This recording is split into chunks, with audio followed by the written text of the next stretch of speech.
Hello students, welcome to the pharmacology class. The next topic is drug interaction. Short notes में third one topic अपना है वो चल रहा है ड्रग इंटरेक्शन. ड्रग इंटरेक्शन समझ गए होंगे. इंटरेक्शन यानी दो ड्रग्स का मिलन, ठीक है, उसको बोलते हैं ड्रग इंटरेक्शन. दो ड्रग को एक साथ मिलाकर देना, this is the drug interaction. अब ये ड्रग इंटरेक्शन क्या होता है, कई बार हार्मफुल होता है और कई बार बेनिफिशियल होता है. कई बार बोलता है ये दोनों, कई बार डॉक्टर बोलता है कि ये दोनों ड्रग्स हैं, इन दोनों ड्रग्स को मिक्सअप में देनी है. और कई बार डॉक्टर ऐसे बोलता है कि ये ड्रग ले ली, इसके बाद में 3 से 4 घंटे के पहले या बाद में ये ड्रग नहीं लेनी है. तो drug interaction it is the beneficial and harmful. दोनों तरीके से है ये, बेनिफिशियल और हार्मफुल, ठीक है. अब ड्रग इंटरेक्शन में दो चीज़ें आती हैं. अपन दो चीज़ों की बात करेंगे ड्रग इंटरेक्शन में. एक बात करते हैं अपन इन विट्रो, एक बात करेंगे अपन इन वीवो. एक तो होता है इन विट्रो और एक होता है इन विट्रो. फर्स्ट वन बात करेंगे अपन इन विट्रो, सेकंड वन होता है इन वीवो. अब ये होते क्या हैं, सबने देखा है आजकल ये इन विट्रो और इन वीवो फर्टिलाइजेशन चल रहे हैं, ठीक है. जो लेडीज़ प्रेगनेंसी को अचीव नहीं कर पाती है, ठीक है, दो मेथड चल रहे हैं इन वीवो और इन विट्रो. इनके अंदर क्या फर्टिलाइजेशन करवा कर क्या प्रेगनेंसी अचीव करवाई जाती है. इन विट्रो का मतलब, सबसे पहले बात करेंगे इन विट्रो का मतलब होता है outside the body. For example in vitro का बता रहा हूँ, सही से समझ लेना.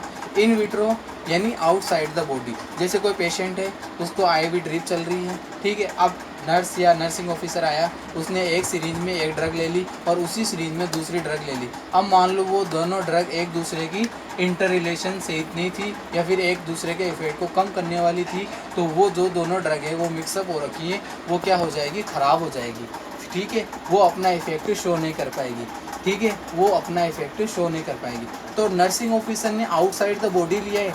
अभी क्या है, वो बॉडी के अंदर नहीं गई है, बॉडी के बाहर ही उसने क्या है, एक सीरीज के अंदर दो ड्रग को मिक्सअप कर लिया है. इसकी वजह से उन ड्रग्स का एक दूसरे के खिलाफ उनके अगेंस्ट काम करने लग गई है. जैसे कि एक एग्जांपल आपको मैं बताता हूँ. एक एग्जांपल होता है ampicillin. Ampicillin should not be administered in dextrose solution because it may chance of inactivation. यानी एम्फिसिलिन ऐसी ड्रग है, उसको कभी भी डेक्स्ट्रो सॉल्यूशन में इंसर्ट नहीं करना है. अगर आपने इंसर्ट कर लिया है तो वो ड्रग इनएक्टिवेट हो जाएगी. जो डेक्स्ट्रो सॉल्यूशन है वो उस ड्रग को क्या कर देगा, इनएक्टिवेट कर देगा और एम्फिसिलिन अपना इफेक्ट है वो आगे शो नहीं कर पाएगी. This is the in vitro drug interaction यानी आउटसाइड द बॉडी. अब बात करते हैं इन विवो की.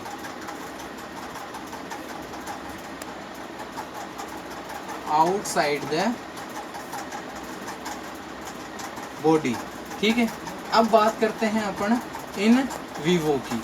इन विवो मतलब इनसाइड द बॉडी. मान लो मैं हूँ, मैंने एक ड्रग ले ली, ठीक है, 10 मिनट बाद ही दूसरी ड्रग ले ली. अब मान लो वो ड्रग एक दूसरे के इंटर रिलेटेड थी, ठीक है, एक दूसरे के इफेक्ट को कम करने वाली थी, ठीक है. तो गई कहाँ, बॉडी के अंदर, यानी inside the body, inside the body, inside the body.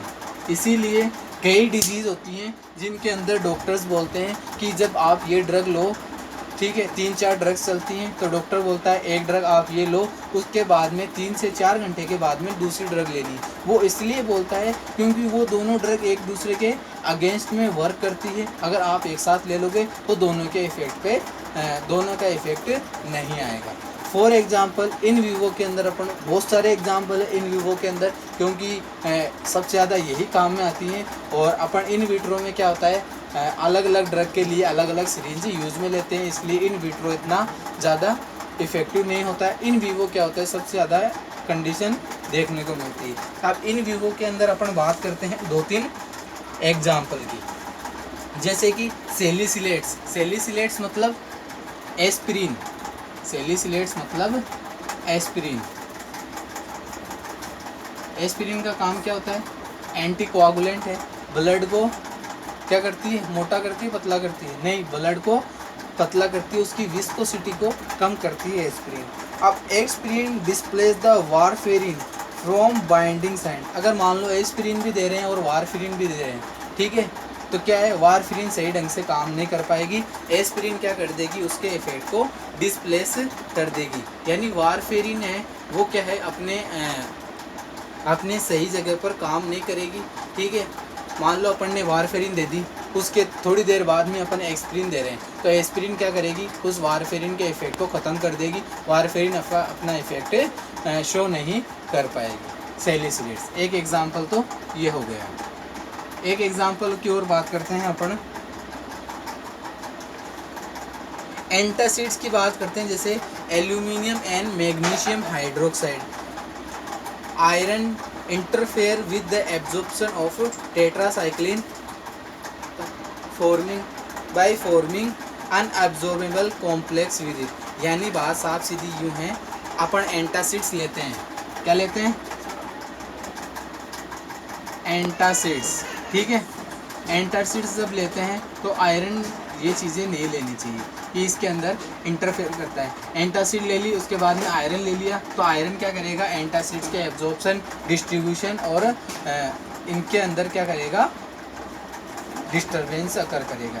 यानी एंटासिड के मेटाबॉलिज्म को, डिस्ट्रीब्यूशन को, एब्जॉर्प्शन को क्या करेगा, डिस्टर्ब कर देगा। इसलिए कभी भी एंटासिड लेते हैं तो उसके साथ में आयरन टेबलेट्स नहीं लेनी चाहिए। ये दोनों चीज़ें कहाँ चली गई, बॉडी के अंदर चली गई, इसलिए अपन बात कर रहे हैं इन विवो की। आ गया समझ में? बहुत सारे एग्जाम्पल है, एग्जाम्पल्स की आपको PDF अवेलेबल करवाऊँगा नोट्स की, ठीक है, तो वो एग्जाम्पल आप अपने नोटबुक में लिखते रहना, ठीक है।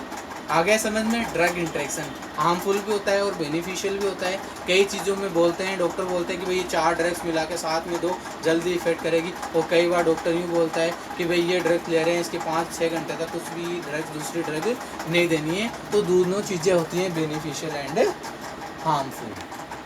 I think you better understand, ठीक है। Thank you.